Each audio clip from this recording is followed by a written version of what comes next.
Boa noite, bem-vindas, bem-vindos. Meu nome é Leonardo Máximo, sou coordenador em Minas Gerais do IBDD, Instituto Brasileiro de Direito Esportivo, e dou as boas-vindas a todos e a todas para mais uma live da nossa coluna Jus Esportiva. Eu gostaria de saudar aqui a todo o pessoal do IBDD, a presidência, o presidente, diretores, diretoras, todo mundo da coordenação, membros e membras filiados e todo o público em geral que está aqui partilhando conosco esse espaço de aprendizado e de construção coletiva do conhecimento.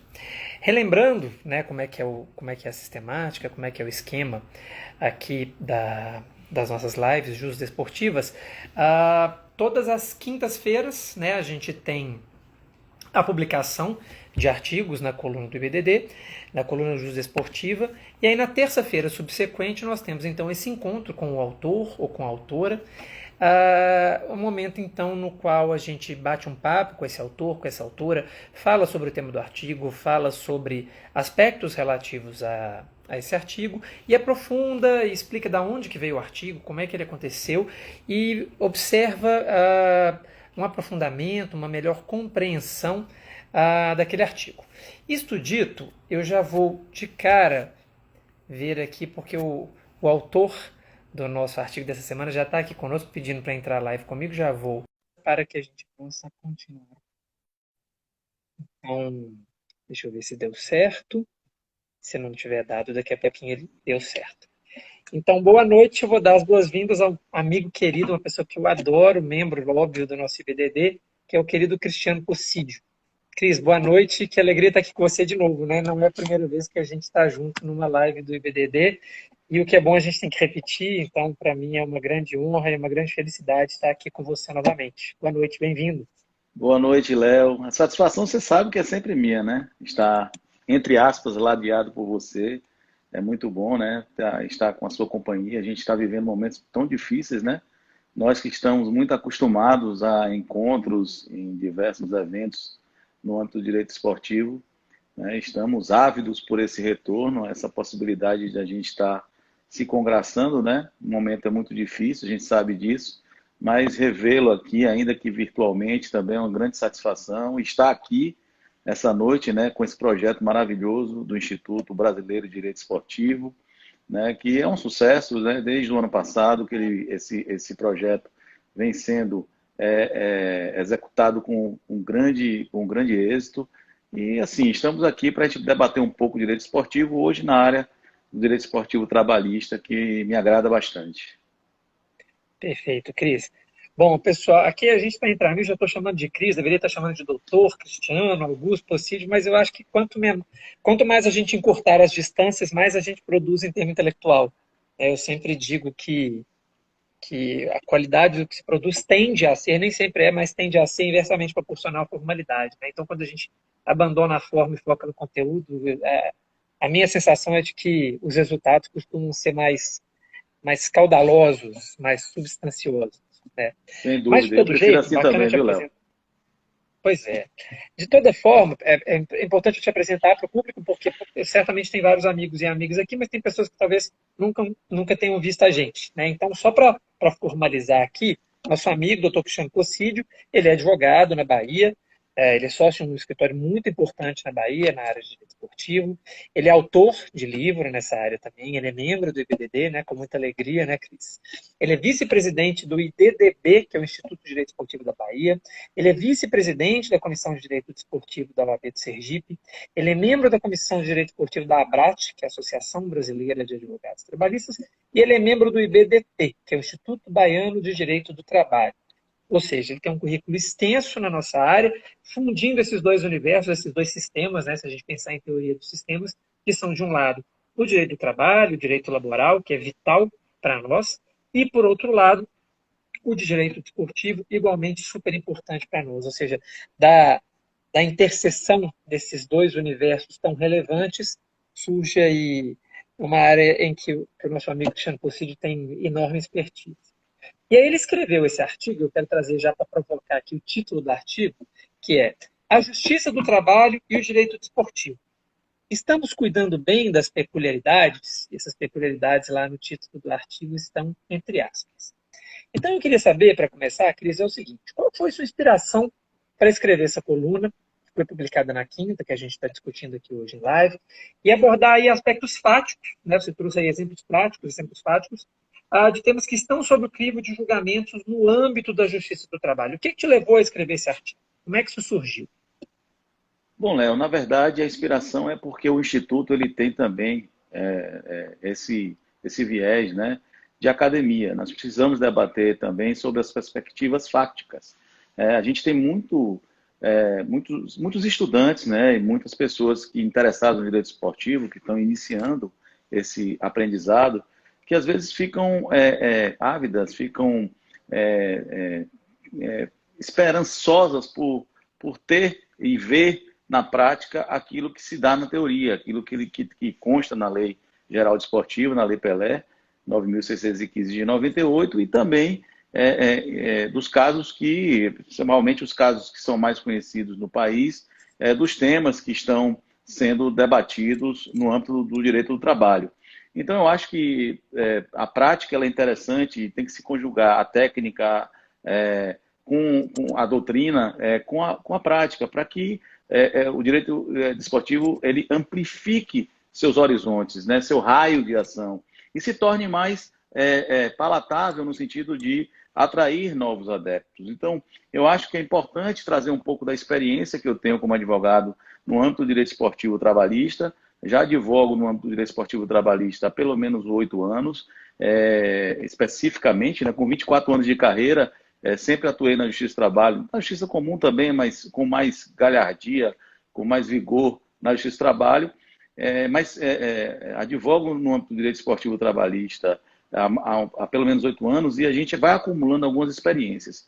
E o que me chama mais atenção, e o título do artigo ele traz isso, é que muitas vezes a Justiça do Trabalho ela deixa de lado as peculiaridades, porque é mais fácil para o juiz do trabalho, que não tem muito contato com a legislação e com essas peculiaridades que o contrato especial de trabalho desportivo traz, ele geralmente tende a optar por se inclinar por decidir as questões envolvendo atletas, treinadores, membros de comissão técnica e clubes, com um olhar mais voltado para o direito do trabalho em geral e muito menos voltado para as peculiaridades, deixando de lado aspectos importantes que mereceriam ser analisados no momento de julgar, né? E a gente precisa dessa amplitude também para quem vai atuar na justiça esportiva, seja como advogado, porque o primeiro juiz da causa é o advogado que recebe o cliente, é ele que analisa as pretensões que o cliente traz para ele e que faz os pedidos e que elabora os pedidos para a Justiça do Trabalho. Então, o primeiro juiz da causa é sempre o advogado. E o advogado tem que ter ética a todo momento. No momento em que ele vai atuar na Justiça do Trabalho, ele precisa entender que essa dinâmica processual ela precisa ser bem obedecida. Eu não preciso aqui falar para todos os que estão nos ouvindo aqui, nos vendo, que o Código de Processo Civil tem lá no artigo 5º que a atuação tem que ser sempre em função da boa-fé, né? E a gente precisa sempre, para que esse sistema, esse mecanismo todo processual trabalhista, ele funcione bem para todos os dois lados.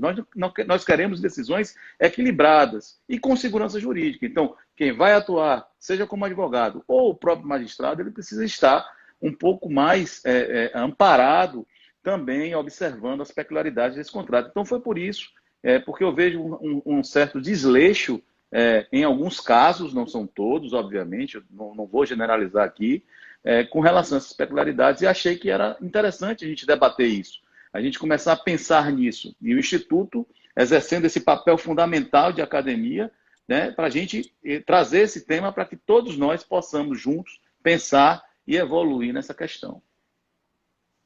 Perfeito, perfeito. E aí, obviamente, me guiando pelas dicas que você está me dando aí, também, obviamente, pelo teor do artigo, eu já vou te perguntar uma pergunta de sim ou não objetiva. Você acha, afinal, que a Justiça do Trabalho está cuidando bem das peculiaridades que envolvem a relação do atleta com o clube? A Justiça do Trabalho está sabendo observar isso? Ela está sabendo lidar com isso? Ela está sabendo manejar essas peculiaridades? Em muitos casos, não. Objetivamente, não. Eu acho que a gente precisa evoluir bastante. não apenas aqueles que requerem a Justiça do Trabalho, né, como também, principalmente, especialmente, quem julga. Né? Eu acho que há um desleixo aí da parte de um aprofundamento maior, não apenas no conhecimento sobre a Lei Geral Desportiva, nos regulamentos que envolvem a relação jurídica do atleta com o clube, porque esses regulamentos eles se incorporam ao contrato de trabalho, e a dinâmica da execução do contrato de trabalho, que muitos juízes, né, deixam de lado essas peculiaridades que são próprias dessa relação jurídica e aí acabam julgando pelo direito do trabalho em geral e aí comete alguns equívocos, na minha visão particular, por essa razão. Perfeito, Cris. A verdade é que o universo do conhecimento jurídico ele é muito vasto, né? Ele é gigante. E o julgador, bom, quem está trabalhando com o direito precisa saber que existe isso tudo e, de fato, precisa, né, se você vai trabalhar com isso, como você disse, como advogado ou como juiz, é interessante que você saiba. Eu entendo que, obviamente, direito esportivo, direito do trabalho esportivo, o que quer que seja, não é um tema óbvio, né? Não é um tema que faz parte do dia a dia das pessoas que não se debruçam sobre aquilo. Por outro lado, uma vez que surja aquele tema para discussão, em qualquer área que seja, é interessante que a pessoa faça o dever de casa, né? E, de fato, se debruce sobre o tema, e sim, é complexo. Sim, a gente tem aí questões relativas a direito pátrio, principalmente na questão do justiça do trabalho, por causa da indisponibilidade do direito, mas como você mesmo apontou, a gente tem a interferência também do direito transnacional, que se manifesta sob a forma de regulamento, que é incorporado, porque afinal de contas, se a gente está falando de um sistema associativo, obviamente, vindo do alto da pirâmide, que é a FIFA, até a base, que são os atletas e os obreiros em geral do mundo do desporto, você está de um lado sujeito ao direito nacional, de outro lado ao direito associativo, e obviamente é muito desejável que quem vai julgar isso compreenda minimamente o fenômeno ou vá atrás. Eu sempre digo, ninguém é obrigado a saber nada, mas é ideal que se você está decidindo sobre esse tipo de assunto, que você faça um dever de casa bem feito. Eu posso dar um Eu até exemplo, observo que pegando aqui na essa nossa deixa aí, área, Léo, e as pessoas... Perdão. pegar a sua deixa para dar um exemplo de algo que não está no artigo, mas que envolve essa peculiaridade. E é interessante que hoje eu estava trabalhando num caso em que envolve o direito de preferência, a renovação do primeiro contrato de trabalho. Tá? Da formação. Da formação. Nós temos um princípio de direito do trabalho esportivo que veio lá desde o caso Bosman, que trouxe para nós todos o fim da lei do passe, né? E que a gente sabe, conhece bem, né? Quem atua no âmbito do direito esportivo, que é o da liberdade contratual. Esse princípio da liberdade contratual é um princípio importantíssimo para salvaguardar os direitos do atleta, né? Importantíssimo para o atleta em si, de deixar de ser propriedade, entre aspas, do clube e passar a ele desenvolver o seu contrato, e por isso que o contrato passou a ter algumas características distintas no mundo e especialmente também no Brasil, que não é o motivo da nossa live, então não vou entrar nesse mérito. Mas esse direito, dessa liberdade contratual, ela não pode ser plena e absoluta, e esse direito de preferência, e por que não pode? Porque existe toda uma engrenagem no futebol que favorece o atleta. A formação do atleta, para que ele galgue evoluir na sua carreira, é essencial ao desenvolvimento do próprio atleta e dos próprios contratos que sucederão na carreira daquele atleta. Então, um clube que é obrigado a ser formador, na forma do parágrafo 2º do artigo 29, em que ele tem que seguir todos aqueles pressupostos que são vastos e tem um certificado, por exemplo, de clube formador, que no Brasil me parece que só 40 clubes têm. Esses clubes que fazem investimentos altíssimos para que tenham essa estrutura de divisão de base. Lógico, eles clubes querem formar o atleta para desenvolver e poder, obviamente, trabalhar os direitos econômicos desses atletas e auferirem um ativo financeiro importante para os clubes, mas isso, a contrapartida para o atleta, também é essencial. Então, peraí, a gente tem que analisar por que o legislador ele vem e abre algumas exceções, como a obrigatoriedade de assinar o primeiro contrato com o atleta que está desenvolvendo seu trabalho na base como um menor aprendiz, né, com uma bolsa de aprendizagem, e essa preferência no direito de renovação, que não é uma obrigatoriedade, mas quando o atleta não se obriga a preferência sem que um outro clube venha e faça uma proposta mais vantajosa para ele, há consequências jurídicas. Então o atleta ele tem liberdade de dizer, eu não quero essa proposta. Ok, mas o clube que irá contratar precisa saber que haverá do clube formador, que tinha o direito de preferência, uma indenização correspondente ao seu investimento, que não é pouco. E, na verdade, esses clubes, eles fazem um papel meio que de cobertura do Estado brasileiro, porque eles dão assistência educacional, odontológica, médica, psicológica, enfim, uma série de circunstâncias que a maioria dos nossos atletas em formação não tem nas suas casas, não tem porque o Estado não dá, porque nós não temos uma condição no Brasil, infelizmente, de escola pública eficiente, de saúde pública eficiente, que dê a ele condições de se desenvolver, não apenas no âmbito desportivo, mas o desporto vem. E se esse atleta, e a maioria deles, mais de 90%, não vão se profissionalizar como atletas, eles saem pelo menos como cidadãos com uma condição bem melhor. Então é preciso que a gente entenda isso. E para entender essa circunstância, para um juiz que está completamente fora dessa realidade desportiva, ele pode se atrapalhar e julgar sem observar que existe essa liberdade contratual, mas que o porquê da existência também na legislação do direito à assinatura do primeiro contrato para o clube formador e do direito de preferência a essa renovação. Isso, Cris, que além de tudo, assim, não há nenhum fenômeno, especialmente em ciências humanas, que é um fenômeno isolado. Né? Na verdade, como eu disse antes, são acoplamentos de sistemas.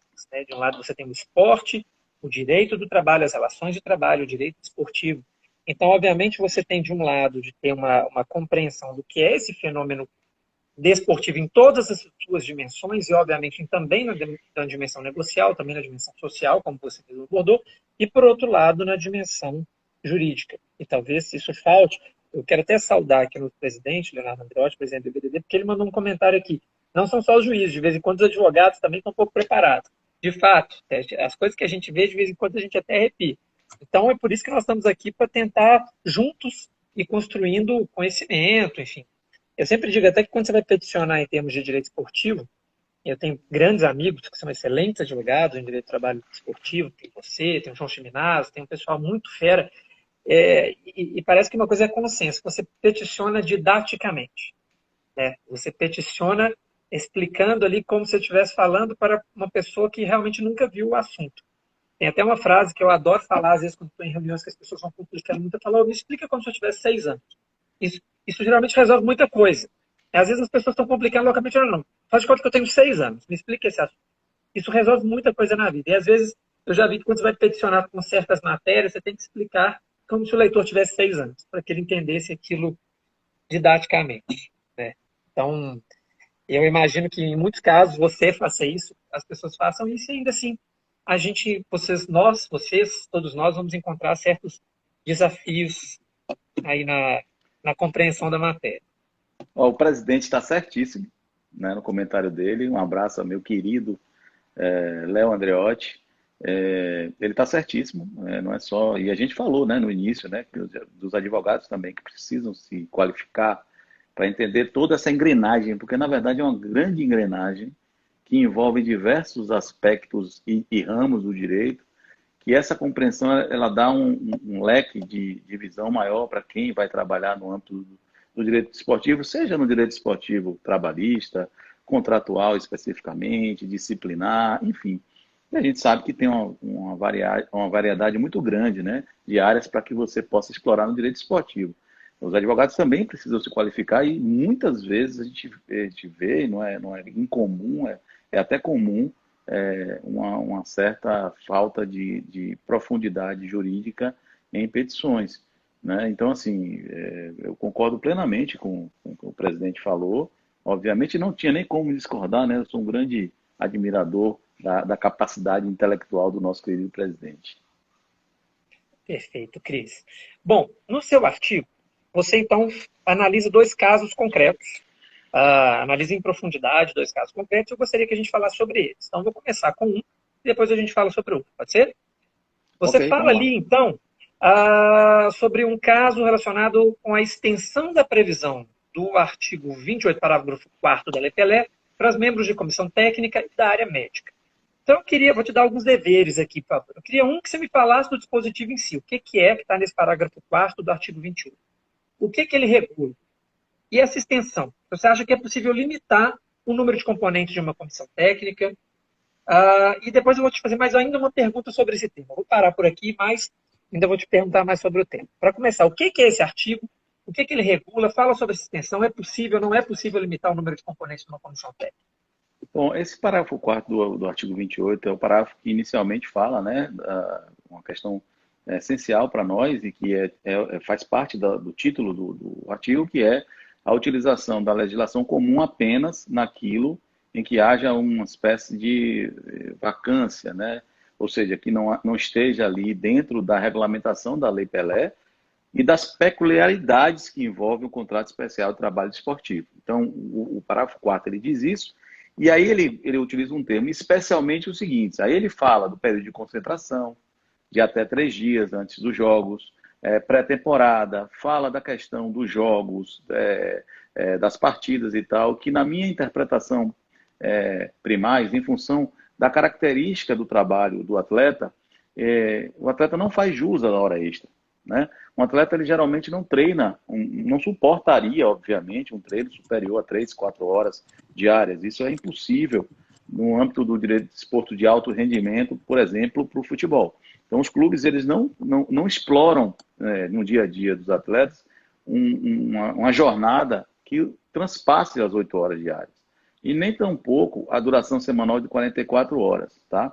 Então, esses incisos do artigo 28, ele prevê a jornada, a duração semanal de 44 horas, as férias após a temporada, né, desportiva, que as férias devem coincidir com o intervalo das temporadas esportivas, o repouso semanal remunerado de 24 horas semanais, que precisa ser dado com preferência ao repouso após os jogos de final de semana. Essa preferência não significa que tenha que ser essencialmente após cada jogo de final de semana tenha que ter esse repouso, mas que o atleta deverá descansar pelo menos 24 horas por dia. Isso gera uma grande discussão, um grande debate sobre os treinos regenerativos, é algo que também que precisa ser, inclusive, eu acho que o legislador precisa ficar atento, porque regenerar o atleta após os jogos é essencial. Para mim, devia ser obrigatório o clube fornecer ao atleta de alto rendimento o gelo, a atividade de fisioterapia, a atividade de massagem, as atividades que fazem o atleta se recuperar fisicamente de uma partida extenuante, muitas vezes, e que possa estar apto a, no dia seguinte, poder treinar e dar continuidade à sua carreira. A carreira de um atleta é muito curta do ponto de vista geral, então essa atenção com a parte física, fisiológica do atleta, mental do atleta também, ela é muito importante para que ele possa usufruir de mais tempo na perspectiva da sua atividade. Então, esse dispositivo ele regulamenta basicamente, e aqui eu estou falando muito basicamente, essas matérias. E aí o 90E vem e ele prevê que esse parágrafo 4º e essas peculiaridades especiais também vão valer para os membros da área médica e das comissões técnicas.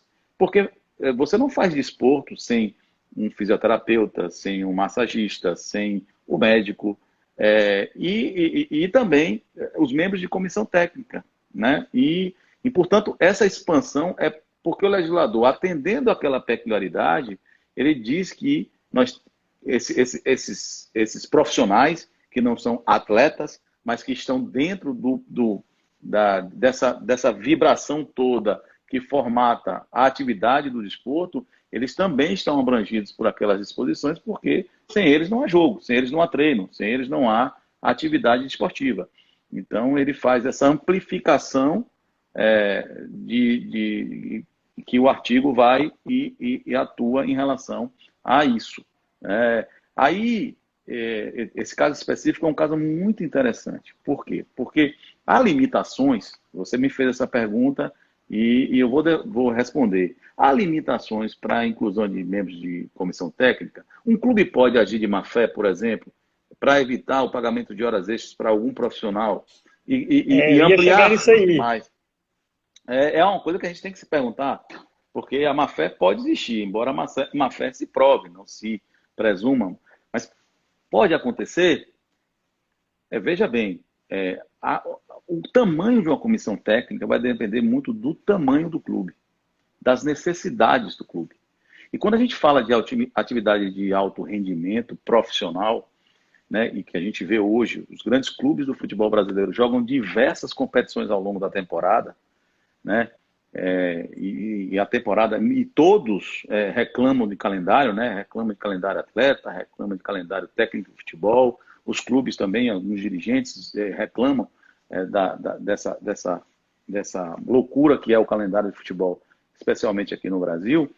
Então, o tamanho da comissão técnica ele vai obedecer à necessidade do clube. E eu acho que não cabe ao Poder Judiciário limitar isso.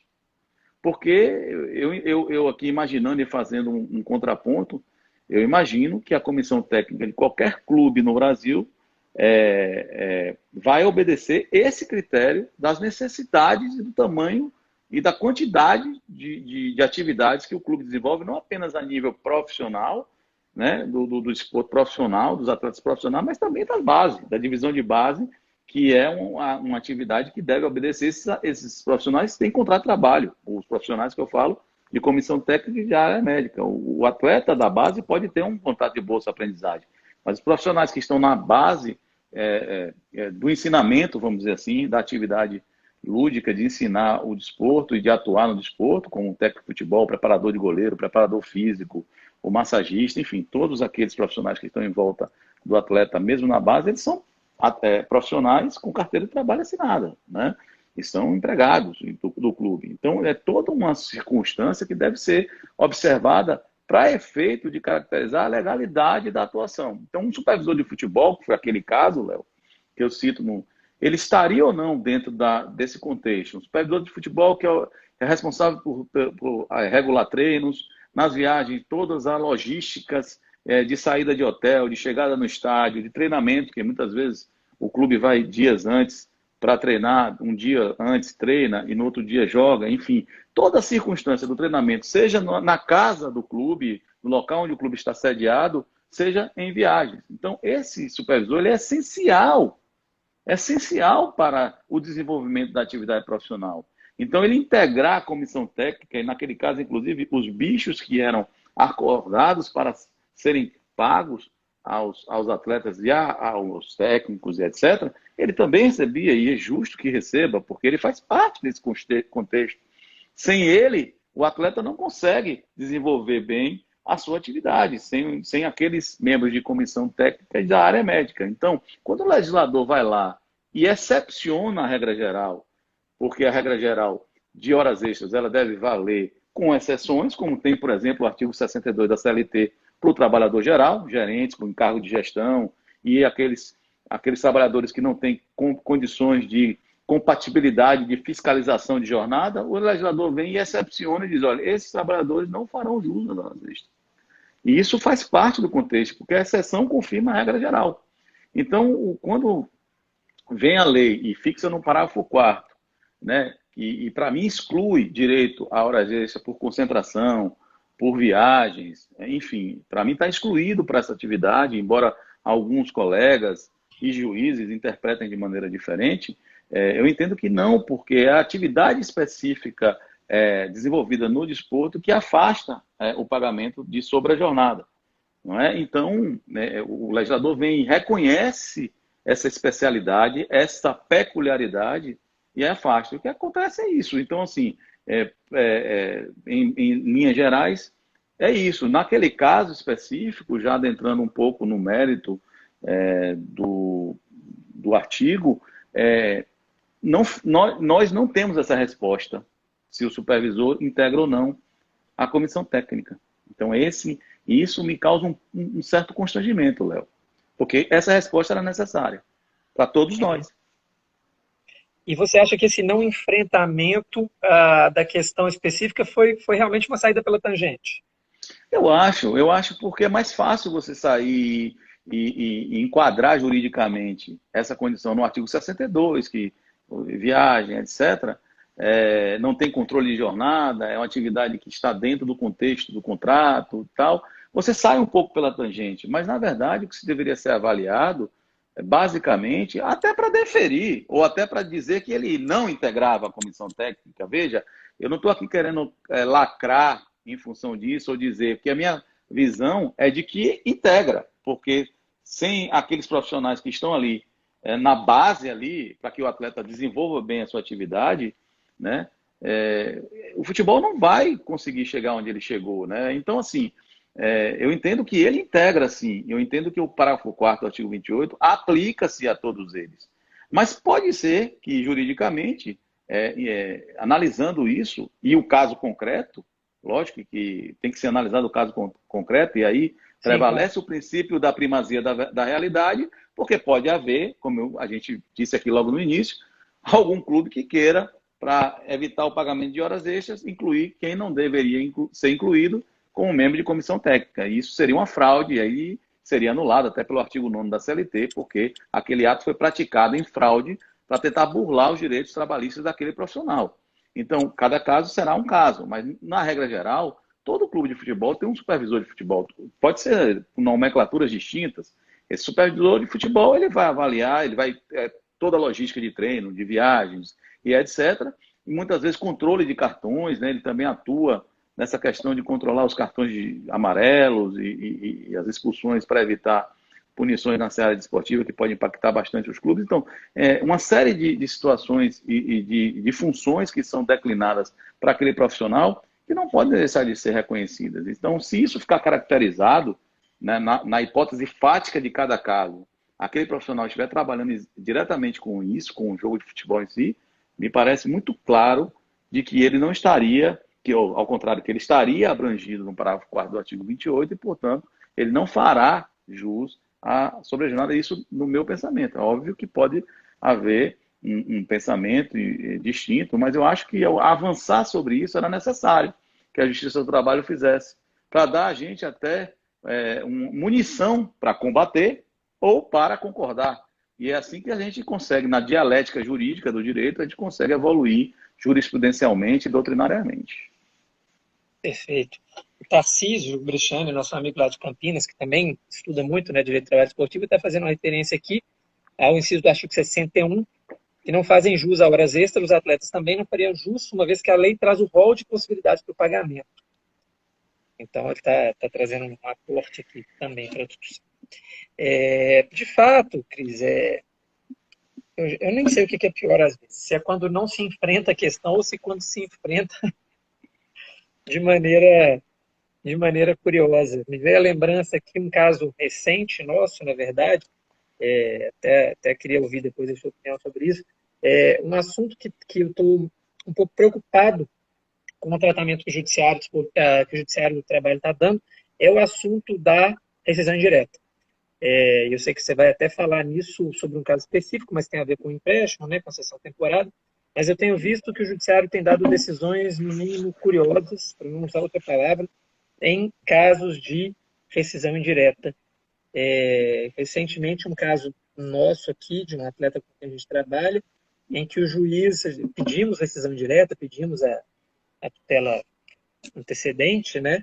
E o juiz disse que não concederia porque não ficou comprovado que o clube empregador recusou a proposta de outro clube pelo jogador. Ou seja, o juiz criou um requisito inexistente em lei. Basicamente, nós entramos aí com pedido de rescisão indireta, com um pedido de tutela antecipada para a liberação do jogador, explicando que não havia pagamento há meses de salário, FGTS, uma série de coisas, explicando, inclusive, que havia uma proposta de um clube de fora, ou seja, que o jogador estava sendo mantido de um lado, ele preso junto ao clube sem render, e que havia proposta. Aí o juiz, ele disse, não, mas eu não posso conceder a tutela, porque vocês não comprovaram que o clube recusou a proposta do clube do exterior. Criou-se, então, um novo requisito, inédito à Lei Pelé para a concessão da rescisão indireta, ou da tutela antecipada em rescisão indireta.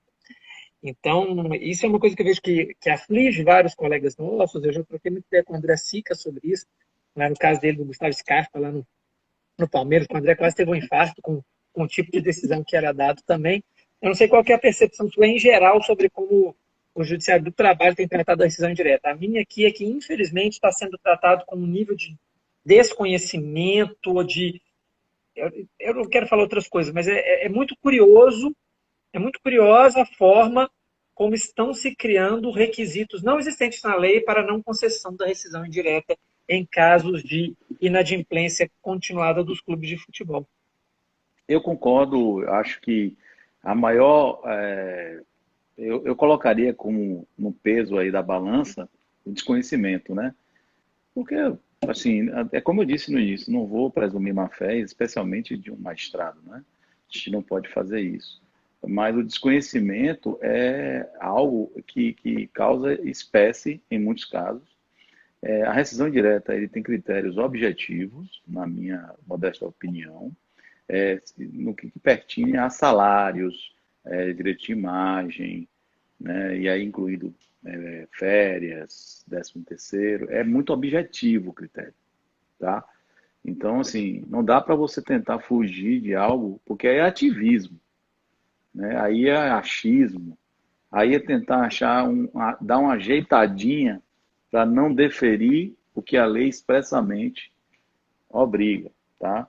Então, assim, e eu sou muito contra ativismo, estava discutindo com um colega outro dia, até decisões da CNRD, em que a CNRD tem um critério de observar o valor da causa para deferir honorários advocatícios, geralmente de 5%, quando nós sabemos que o Código de Processo Civil estipula um mínimo de 10%. E aí, com todas as vênias que eu possa fazer, porque a CNRD é muito bem administrada e tem um trabalho eficiente, mas eu não consigo enxergar aqui um órgão que é de julgador, composto por advogados, que se recuse a aplicar uma lei que é supletiva em relação aos honorários, e o critério é muito objetivo.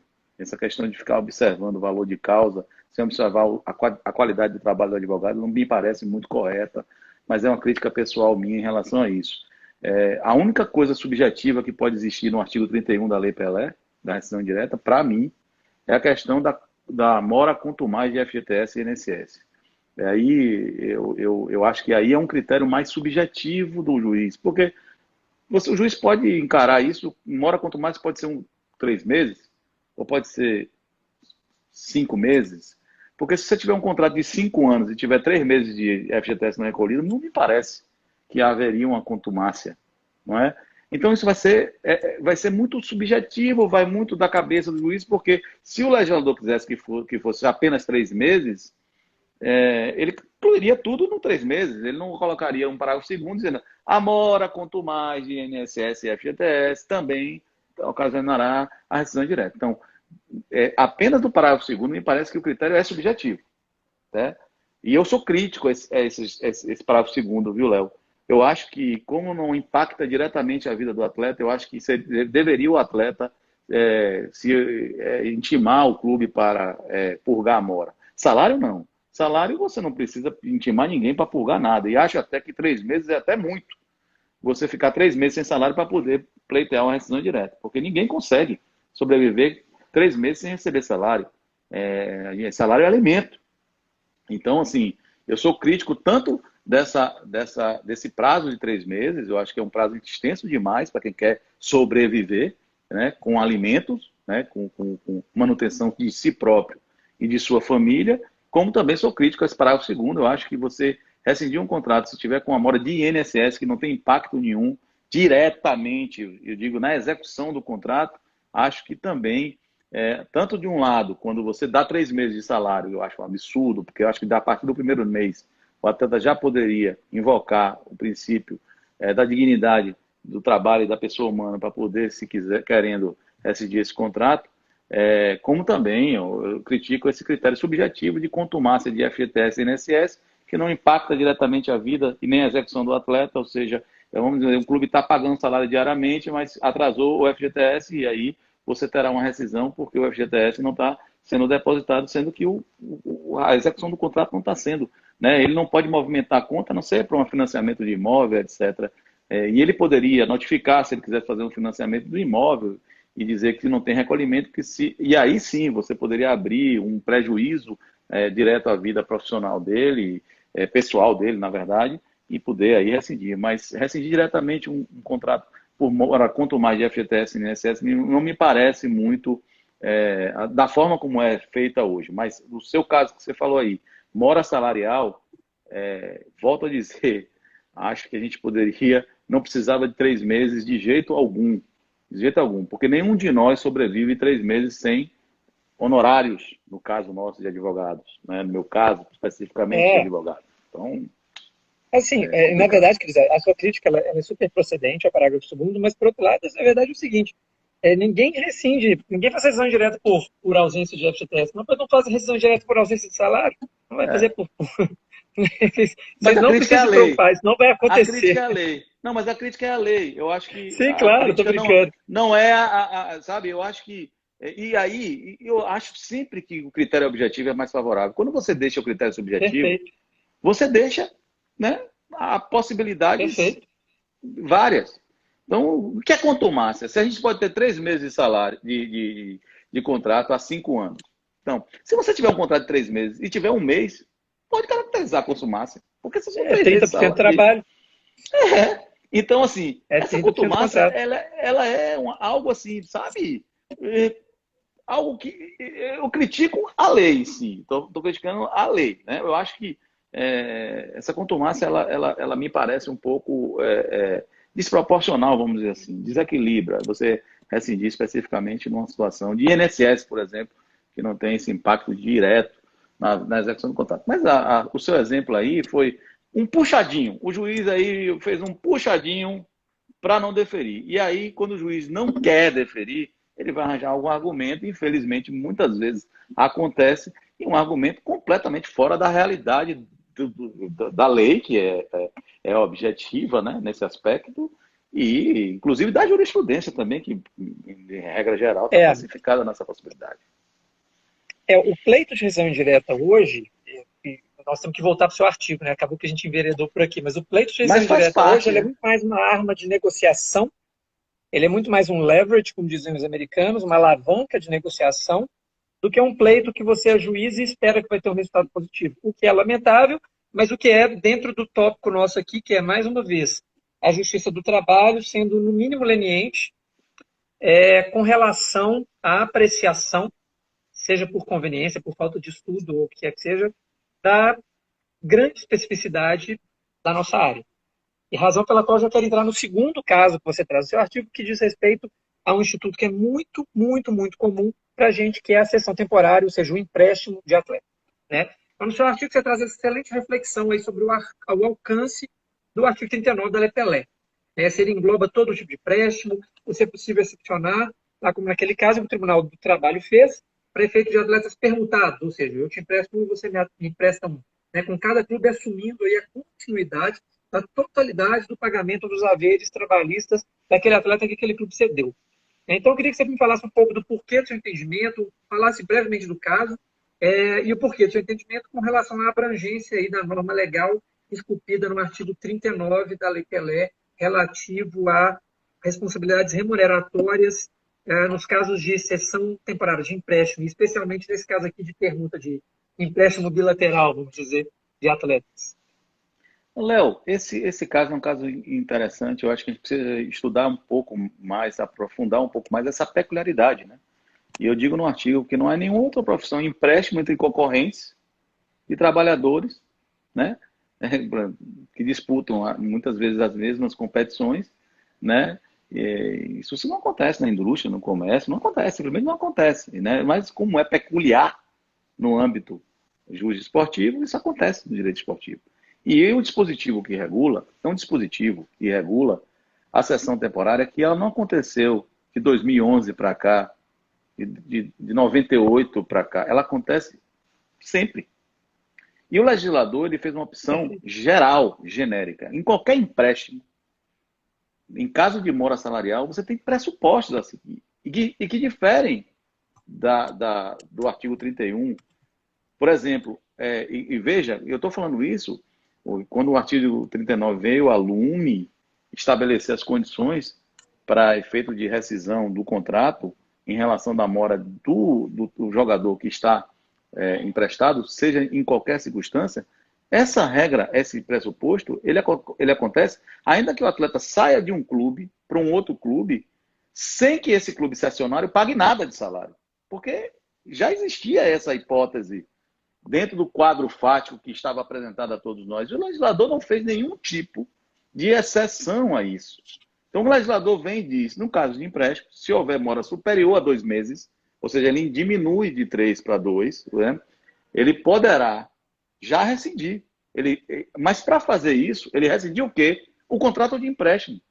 Não importa se a cessão foi não onerosa, ou seja, se o atleta foi com o clube cedente pagando seu salário, que acontece muito, porque muitos clubes querem colocar atletas na chamada vitrine, né? Então você tem clubes de Série A e que tem uma quantidade grande de atletas no seu elenco, inclusive formados na divisão de base, e muitas vezes esses clubes emprestam para outros clubes de Série A ou de Série B, não onerosamente, pagando a remuneração desses atletas para que eles desenvolvam essa atividade, porque eles não vão ter chance de jogar no time principal desses clubes, naquele momento, para que ele cresça, evolua na carreira e tenha uma vitrine para ele desenvolver, seja para que ele venha, no retorno dele, a integrar o elenco profissional desse clube, seja para negociações de direitos econômicos. Então, isso é comum demais no futebol, é peculiar no futebol. Mas o legislador não fez nenhuma exceção. Então, se ele vai ou não com onerosidade, ou seja, com o clube cessionário assumindo o pagamento de salários, pouco importa para observar aqueles requisitos. Então, se o atleta quer rescindir o contrato, ele tem que, inclusive, uma questão jurídica importante que muita gente atropela e não percebe, é que o contrato a execução do contrato de trabalho não pode existir 2 contratos de trabalho em execução no mesmo momento. Então, o clube cedente, esse contrato ele continua existindo sob o espectro jurídico, mas ele fica suspenso, ele não tem efeito jurídico. Há transferência de direitos federativos, a vinculação federativa passa a ser do clube cessionário, tá? E o contrato originário fica suspenso, não tem efeito jurídico. Então você não pode rescindir um contrato que está suspenso. Do ponto de vista jurídico é até anacrônico isso. Então a lógica do legislador também passa pelo raciocínio jurídico equilibrado, razoável. Então, esse contrato está suspenso. Pouco importa como se procedeu essa cessão temporária de atleta. O clube cessionário ou o próprio clube cedente está em mora salarial de 2 meses. E por que o legislador botou 2 meses, não 3? Porque ele volta e ele pode pedir a rescisão deste contrato 1 mês depois. Se foi o clube cedente que pagou e estiver pagando, muitas vezes o clube cedente divide o pagamento dos salários, paga integral ou não paga nada. O cessionário fica obrigado a pagar. Aí o legislador diz o seguinte: você que está com 2 meses de salário em atraso no clube cessionário, em pouco importa, volto a dizer, a responsabilidade pelo pagamento, você tem que notificar o cedente para que ele purgue a mora querendo. Se o cedente purgar a mora, ele continuará cumprindo a cessão dele. Se ele não purgar, o que é que ele tem que fazer? Ele tem que considerar rescindido o contrato de cessão temporária e regressar à sua entidade de prática esportiva ascendente, repristinar o contrato dele, para que ele, aí sim, possa pleitear, junto a essa entidade cedente, a rescisão indireta do contrato de trabalho. A rescisão indireta em relação ao clube cessionário é plena. Ele pode tanto requerer na Justiça do Trabalho uma ação para essa rescisão desse contrato de cessão temporária, que ele anue, é obrigado a anuir. Então, é uma relação tripartite, então envolve 2 clubes e o atleta. Então, ele pode pedir a rescisão e pleitear, inclusive, a cláusula compensatória desportiva ao clube cessionário. O que pode haver, a depender da circunstância da cessão, se, por exemplo, ela for não onerosa, ou seja, com o clube cedente assumindo o pagamento parcial ou total dos salários, ele incluir como responsável solidário dentro das circunstâncias contratuais, que a assunção desse pagamento foi parcial ou total do clube cedente. E aí ele faz ação contra o clube cessionário e entra com um pedido e faz uma justificativa de responsabilidade solidária ou subsidiária do clube cedente em função das circunstâncias contratuais que foram ali regulamentadas. O que não podia fazer, e que aconteceu nesse caso, é ele, antes do encerramento da sessão temporária, ingressar com um pedido de rescisão indireta diretamente contra o clube cedente, conseguir essa rescisão e, além disso, dias depois, assinar com o clube cessionário. que nesse caso houve uma permuta, porque os salários eram compatíveis, aí o cessionário não pagava o atleta que estava cedido a esse clube, o clube A, né? Aí o clube A, o atleta insatisfeito, o clube A disse, eu não posso manter no meu elenco um atleta titular insatisfeito, eu vou pagar o salário dele. E aí fala com o clube, olha, eu vou pagar o salário do meu atleta que está aqui me servindo, eu vou ser obrigado a não cumprir aquela parte contratual. E você paga ele. Aí ele não paga.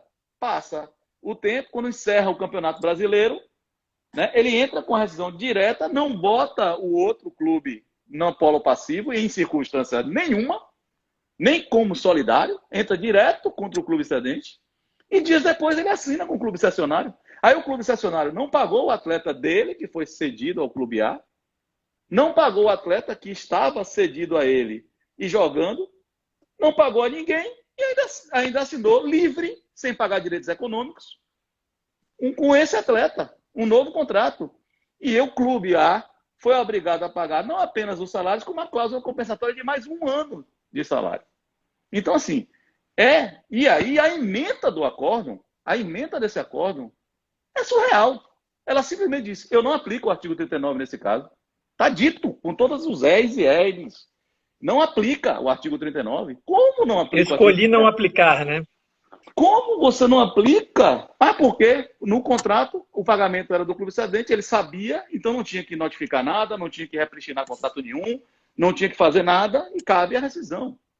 Então, assim, me parece, não apenas desconhecimento, me parece, na verdade, um ativismo absolutamente fora de propósito, porque, além de tudo, há uma quebra de boa-fé contratual, dentro de todas as circunstâncias que foram apresentadas nos autos.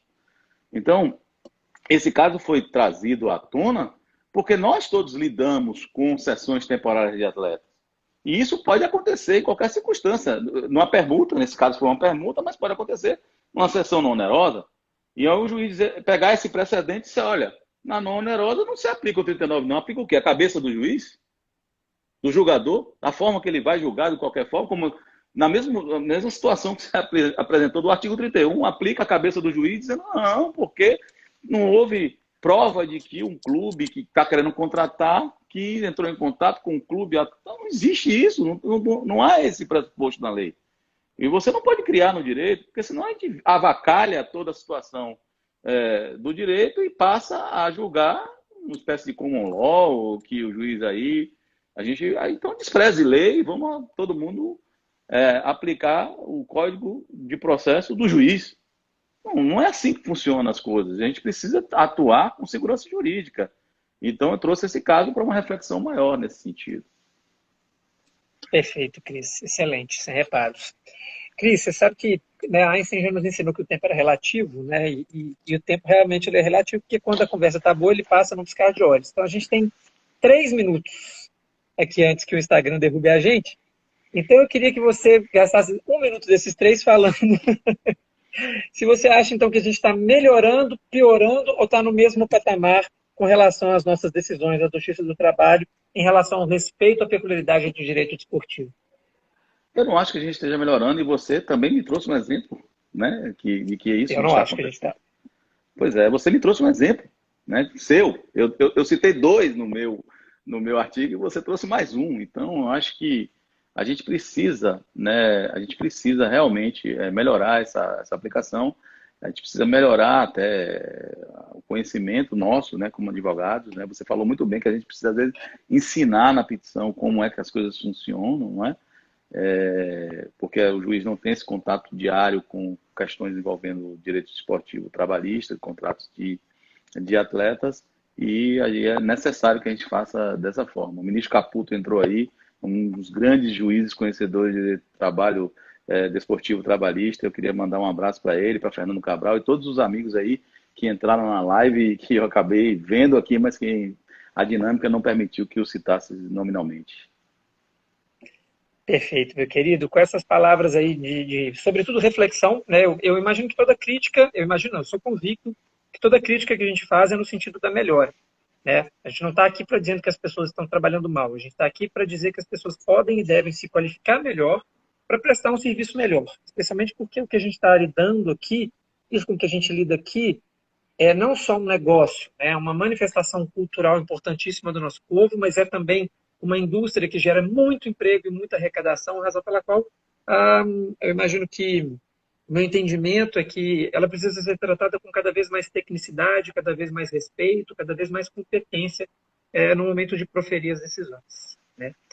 Então, isto dito, e mais uma vez respeitando aí a questão da relatividade do tempo, que voou, e não seria diferente, jamais, na sua presença, e com uma audiência qualificada, igual que a gente está aqui, saudações ao ministro, saudações a tantos colegas e tantas colegas de altíssima qualidade que estão aqui com a gente, eu vou encerrar a nossa live de hoje, pura e simplesmente por limitação de tempo, eu adoraria ficar mais uma hora ou duas aqui com você, te agradecendo enormemente pela presença, dizendo que é sempre uma honra ler você e ouvir você, e agradecendo ao IBDD por criar esse espaço aqui onde a gente constrói conhecimento juntos, onde a gente debate, onde ninguém está certo ou errado, né? A gente traz aqui argumentos e pontos de vista. Então, realmente, assim, só tenho a te agradecer por esse papo que foi encantador para mim, com o qual eu aprendi tanto. Obrigado, amigo. Eu que agradeço. Estou sempre à disposição. Vida longa ao IBDD e a esse projeto maravilhoso. Um abraço, até a próxima. Obrigado, querido. Pessoal que esteve aqui com a gente até agora, muitíssimo obrigado pela audiência. Relembrando, para publicar a coluna e participar da live, você tem que ser membro ou membra do IBDD. Essa é uma das inúmeras vantagens de estar associado ao Instituto. Então, quem ainda não se associou, pense com carinho nessa ideia, porque vale muito a pena. Lembrando, às quintas-feiras os artigos são publicados, e às terças-feiras a gente tem as lives aqui em que a gente conversa com o autor ou com a autora, constrói conhecimento, aprofunda na discussão, contrapõe ideias e tenta criar uma comunidade do direito desportivo cada vez mais qualificada, cada vez mais atuante. Isso dito, eu deixo meu carinhoso boa noite para todo mundo, meu agradecimento pela audiência, pela presença, e a gente se vê numa próxima live do IBDD. Um grande abraço, boa noite, pessoal.